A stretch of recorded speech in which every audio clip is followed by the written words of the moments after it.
First, you have some time to look at questions 1 to 5.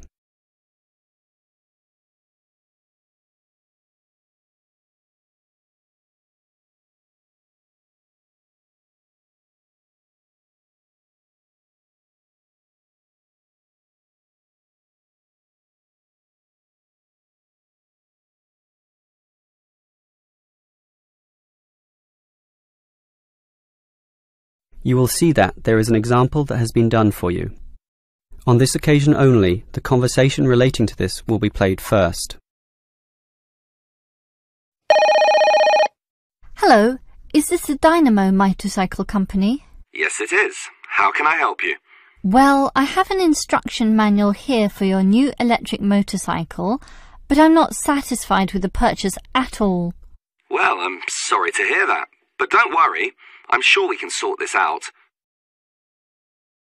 The woman is talking about an electric motorcycle, so electric motorcycle has been written in the space.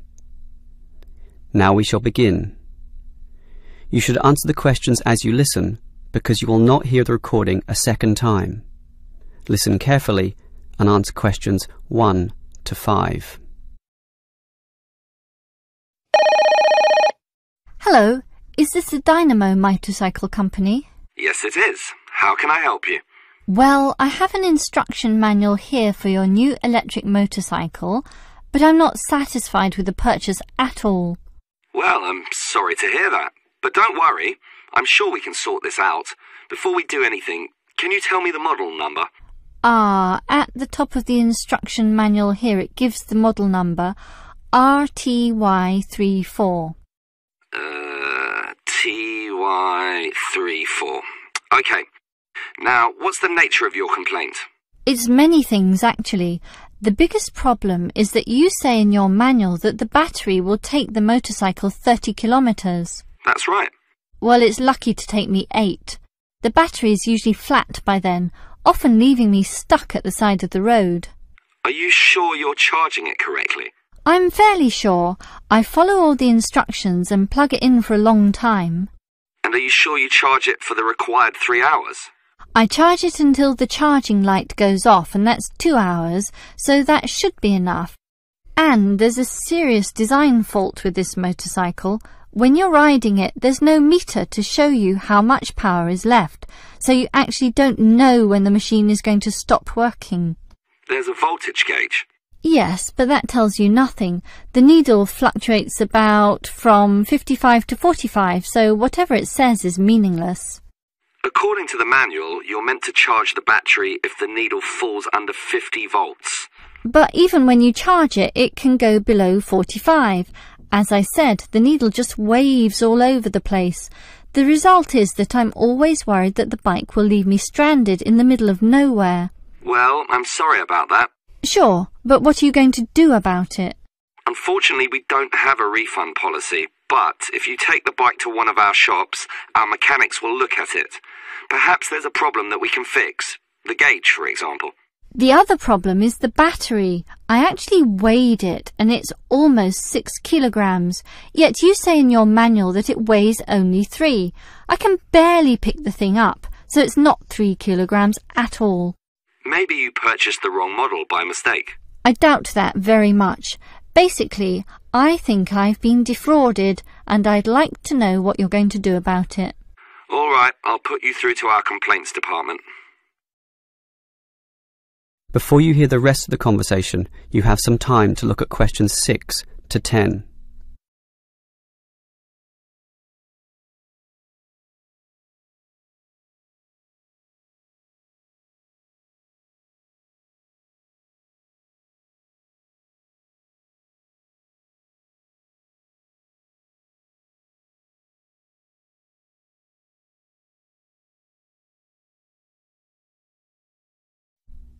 Now listen and answer questions 6 to 10. Hello? Complaints department here.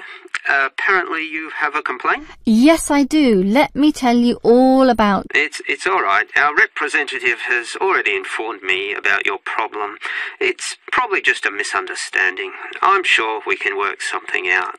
Right now, I need to take down some details. All right. Can I have your name, please? Jessie Parkinson. That's Jessie and Parkinson, Parkinson. Parkinson. All right. What shall we list this complaint under? Parts, service, or performance? Well, the meter isn't accurate at all, so that's parts, isn't it? Yes, perhaps, but you do feel more generally that the motorcycle doesn't meet the operational standards as advertised, so it's probably better to tick performance here. Can we tick both, parts and performance? No, we can only tick one, so let's not call it parts. We'll go with performance. Now, we may post some further forms and questionnaires to you, so would you mind giving me your address? Certainly, it's 45 Melrose Road.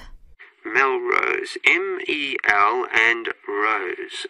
OK. Now, your phone number? Just use my mobile phone. That's 0928 982 453. 453. OK. And if we have any follow-up questions, what time is best for ringing you? Morning, afternoon, night time? Well, I work as a secretary from 9 to 5, but I do get a lunch break which gives me some free time. This break used to be 12:30 to 1:30, but then it changed to an hour later, so it's best to ring me at 2 p.m. since the break now starts at 1:30. All right. That's all for now. We just need to do our own investigation, and we'll probably ring you back tomorrow. I'm sure we can get to the bottom of this. That is the end of section 1. You now have half a minute to check your answers.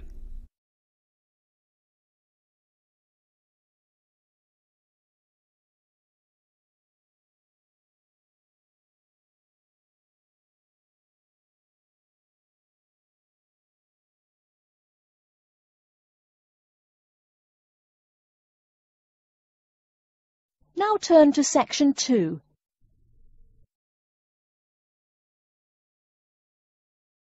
Section 2.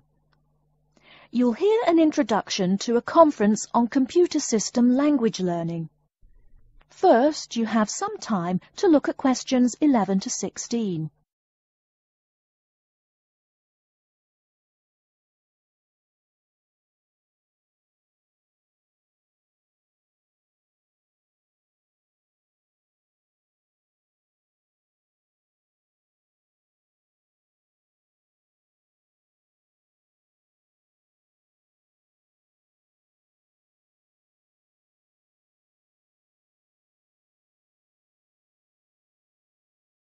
Now, listen carefully and answer questions 11 to 16.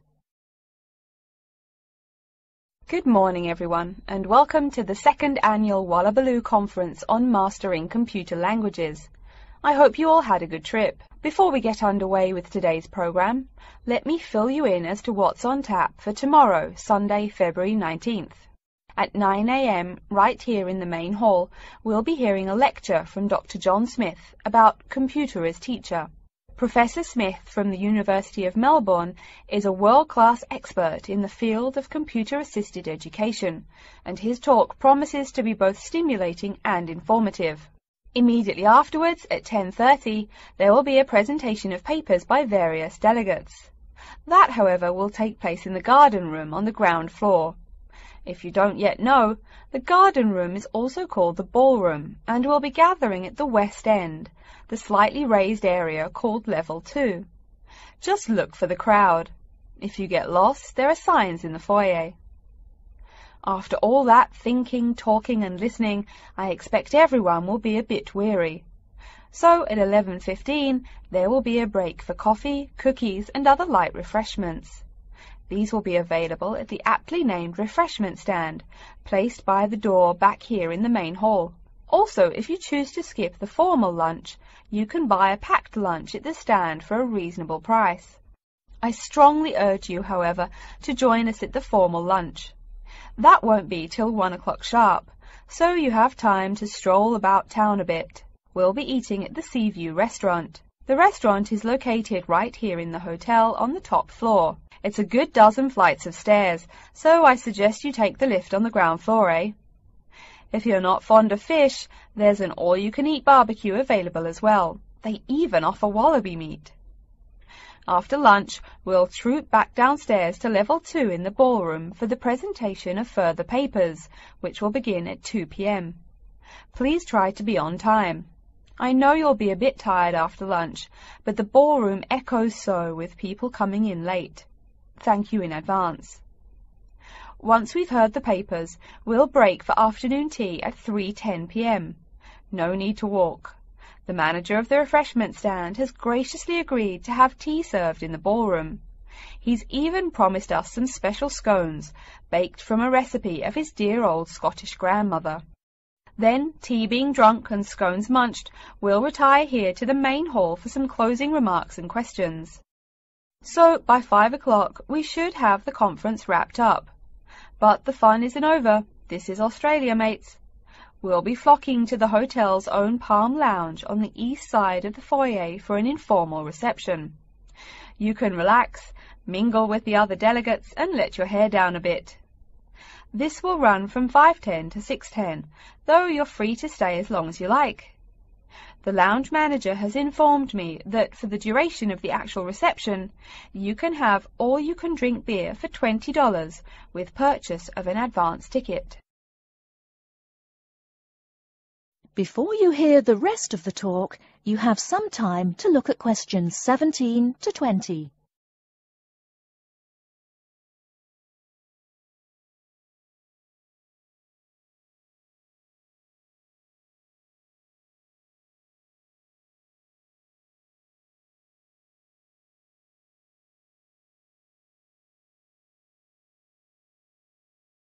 Now listen and answer questions 17 to 20. And yes, tickets can be purchased from any conference organizer or at the front desk any time between now and the start of the reception. I suggest you come by tomorrow evening to pick up the tickets, since the conference hall only holds 800 people. That way you can also get your journey planned ahead of time, and be sure not to miss this truly memorable conference.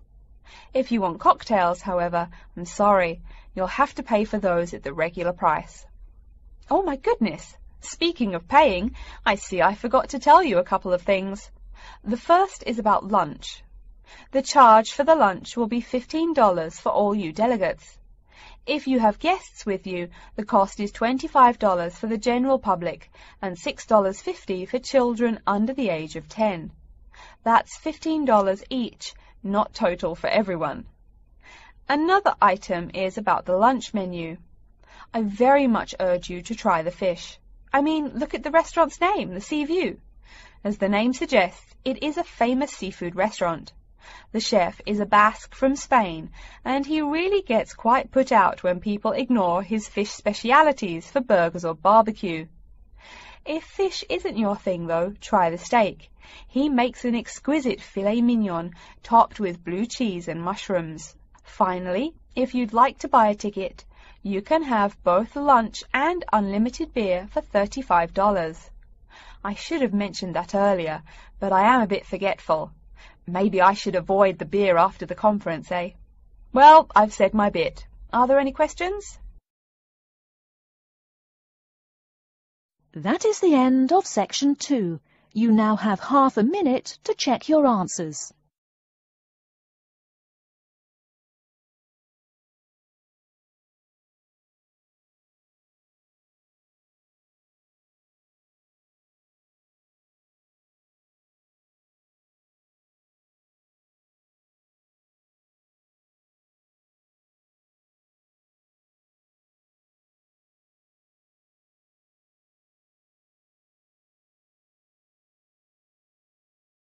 Now turn to section 3.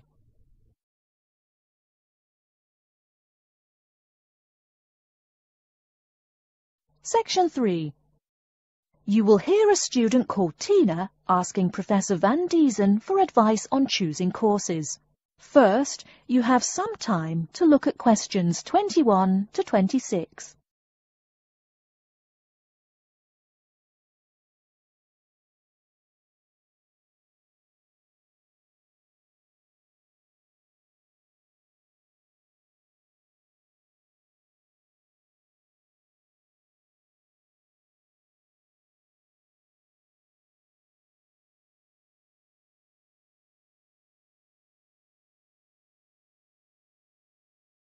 Now listen carefully and answer questions 21 to 26. Hello, are you Professor Van Diesen? Yes, I am. And who might you be? Oh, sorry, my name is Tina. I'm a freshman here. They told me I should ask you for advice in choosing courses. Well, that's part of what I'm here for. Please come in and sit down. Now, what are your questions? I almost don't know. Everything is so confusing. Like, what is a specialized course? Oh, easy. A specialized course is one that is compulsory, meaning it's a requirement for your major, and regular, so you can't place out by taking a proficiency exam. That sounds pretty strict. Then what are all these general courses? I seem to have to take so many. Nothing to be alarmed over. These are courses open to all students and not directly related to your major. The university offers these general courses to choose so that you can become more well-rounded individuals. For example, I see you're a microbiology major, so it might be a good idea to take some literature or history courses so that you can know something besides all science. You mean these courses are like for fun? That might be one way to look at it, but don't tell the literature professor such a thing. Think of a general course as the opposite of a specified course. A specified course is one that pertains directly to your major. So, can I take any microbiology course I want? Let's see. Oh, those courses used to be open to microbiology students only. The good thing is now it's open to students on a flexible schedule, so it's not only for full-time students. So the answer is yes, if you have the instructor's permission. May I ask you why you chose microbiology? Well, I also like plain old biology too. You know, full-size animals. I might even become a veterinarian. Could I take some biology classes? Well, they are open to full-time students only, which I believe is what you are. I don't know how a freshman would get along with microbiology, though. I mean, most of the students presently looking into it are from off-campus. Off-campus? Yes, you know, people who use it in their work at hospitals, laboratories, even a police detective. Why did you choose microbiology, if I may ask? I don't think you quite answered that. Well, eventually I want to be a doctor. At least my dad tells me so. If I may say so, young lady, you seem a little uncertain. Still, I think that might be a good idea for a career. Of course, if you're thinking about being either a doctor or a vet, you should take some medical science classes before you even think of applying to med school. Great! What should I take? There is one small problem. The new medical sciences building is under construction, so there are no experimental facilities available until next year. I'm afraid you'll have to wait, but don't forget to take those courses at the first opportunity. Oh, bummer. Is there any other course you'd recommend for someone like me? Well, since you seem to like animals, have you ever thought about looking into environmental science? No, I never really thought about it before. Is it worthwhile? Quite. In fact, it's the fastest-growing subject on this campus. Before you hear the rest of the talk, you have some time to look at questions 27 to 30.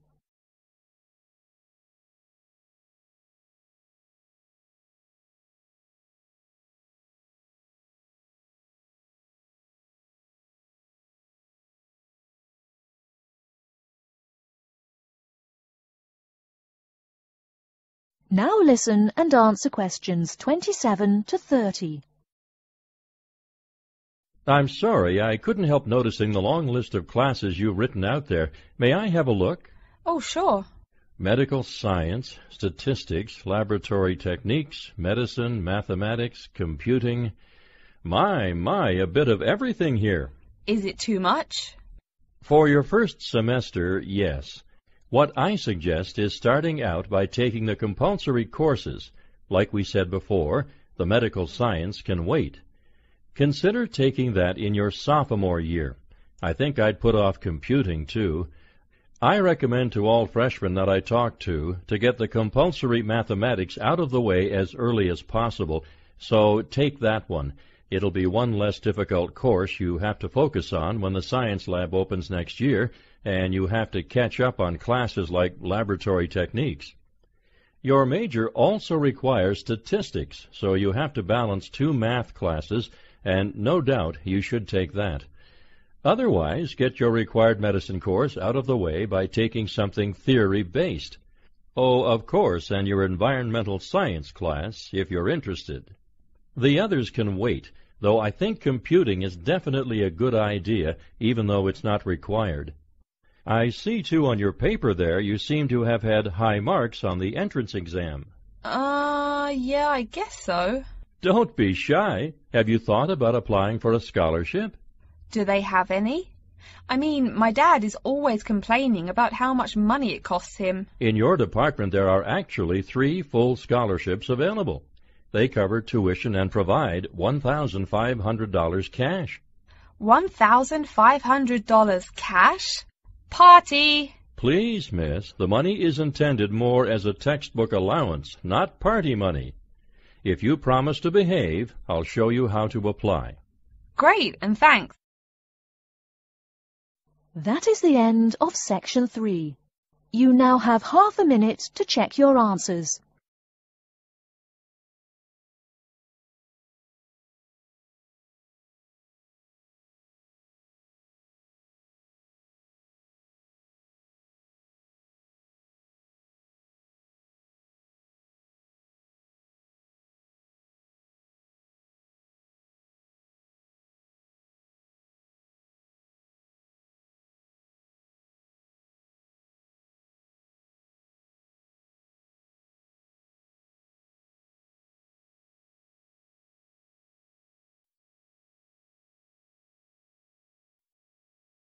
Test 4, Section 4. You will hear a tutor giving some business students instructions about a finance project. You now have 30 seconds to read questions 31 to 36.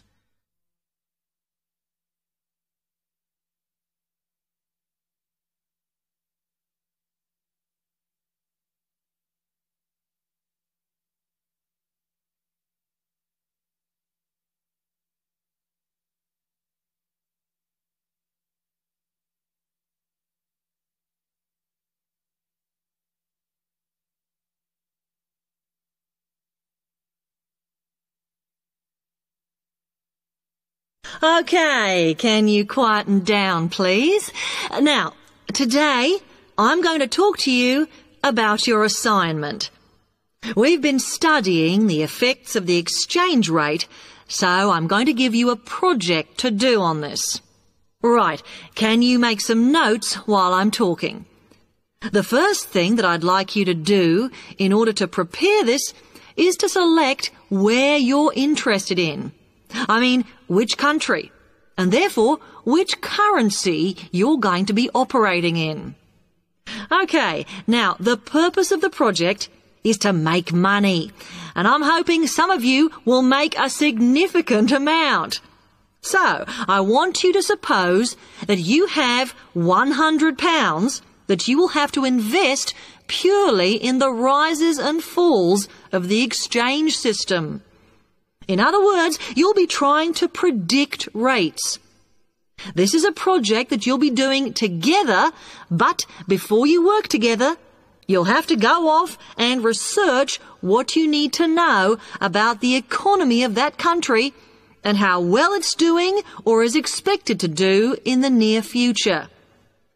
You could all make up a little information sheet with your notes on, clearly legible, because then I want you to get together, we can do that next week, and to go round and read about each other's countries.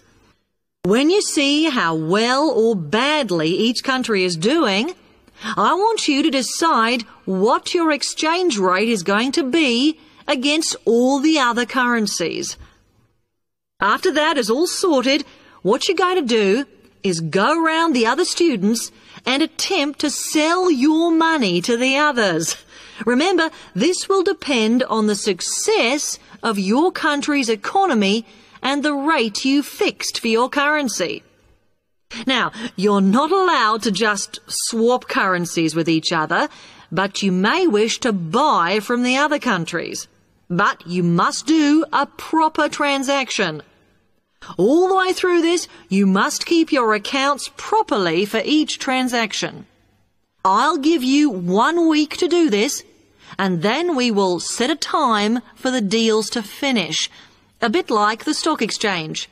And at that point, I will ask you to calculate how much you have made. Is that clear?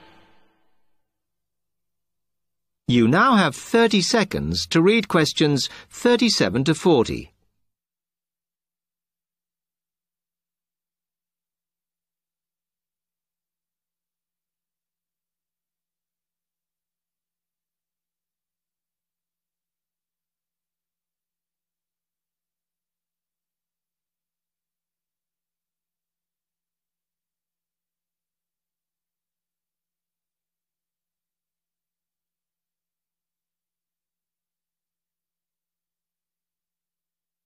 Okay, now before you begin that, there are a few things I want you to read up on to prepare. You need to look at the economies of the UK's main trading partners. I don't mean all of them, because that would be over 80, but just the 29 principal ones. There are summaries in the last 3 books on the book list I've given you.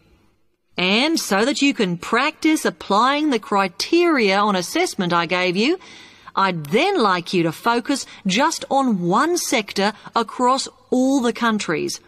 The most common one across every country is farming. But as much agricultural produce is for domestic consumption, I'd like you to look at manufacturing. Then I would like you to do a detailed investigation of one particular aspect. I was going to give you a choice, but I think as we've just started the course, it's better if we all look at the same thing and then we can discuss it in the seminars.